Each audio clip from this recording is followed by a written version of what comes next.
কিয়ামতের পর বিশাল এক ময়দানে পৃথিবীর সকল মানুষকে একত্রিত করা হবে, আর তখন প্রত্যেক ব্যক্তিকে এই 5টি প্রশ্ন করা হবে।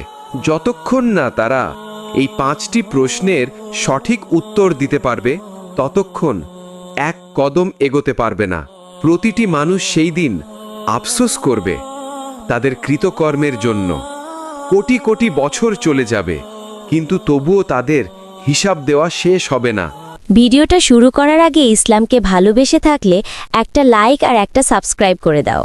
নাম্বার 1, আল্লাহ তাআলা তোমাকে যে জীবন দান করেছিলেন সেই জীবন কোন কোন কাজে ব্যয় করেছ। নাম্বার 2, তোমার যৌবনকাল কোন কোন কাজে ব্যয় করেছ। নাম্বার 3, ধন সম্পদ কোথা থেকে উপার্জন করেছ।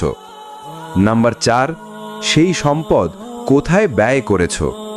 নাম্বার 5, কতটুকু এলেম শিক্ষা করেছ এবং তার উপর কতটুকু আমল করেছ। যদি এই প্রশ্নগুলোর উত্তর সহজেই দিতে চান, তাহলে নিজের জীবনকে হালাল পথে চালান।